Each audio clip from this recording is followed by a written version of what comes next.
প্রজন্ম হয়তো জানেই না সারের দাবিতে আন্দোলন করায় ১৯৯৫ সালে খালেদা জিয়ার পুলিশের গুলিতে ১৮ জন কৃষক মারা যায়। তারা জানে না ১৯৯৬ সালের পাতানো ইলেকশনের দিন আওয়ামী লীগের ৩০-এর অধিক নেতাকর্মী খুন হয় এবং ৩ মাসের হরতালে ২০০ এর কাছাকাছি নেতাকর্মী নিহত হয়। এই ইলেকশনে বঙ্গবন্ধুর খুনি রশিদকে পাতানো বিরোধী দলীয় প্রধান বানানো হয়। প্রজন্মের জানা উচিত শাহজালাল আন্তর্জাতিক বিমানবন্দরের নাম ছিল ঢাকা আন্তর্জাতিক বিমানবন্দর। বিএনপি সেটাকে নাম দেয় জিয়া আন্তর্জাতিক বিমানবন্দর এবং আওয়ামী লীগ মেনেও নেয়।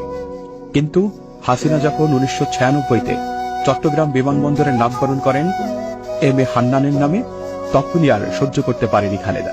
তিনি নামটি পরিবর্তন করে শাহ আমানত রাখেন, কারণ হান্নান সাহেব স্বাধীনতার ঘোষণার প্রথম পাঠক। যদি মানুষ সত্যটা জেনে যায় তাই তো এরপর হাসিনাও নাম পরিবর্তন করে শাহজালাল রাখেন জিয়া আন্তর্জাতিক বিমানবন্দরের নাম। ১৯৯৬ সালে হাসিনা ও রেহানার নামে বাড়ি বরাদ্দ করা হয়, কারণ তাদের ব্যক্তিগত কোনো সম্পত্তি ছিল না।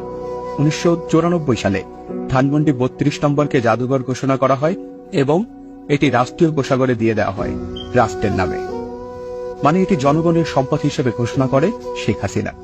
কিন্তু খালেদা জিয়া ২০০১-এ এসেই ২টি বাড়ির বরাদ্দ বাতিল করে দেন এবং হাসিনাকে বাড়ি থেকে উচ্ছেদ করেন। অথচ প্রজন্ম জানে মইনুল রোডের খালেদা জিয়ার বাড়ির কথা।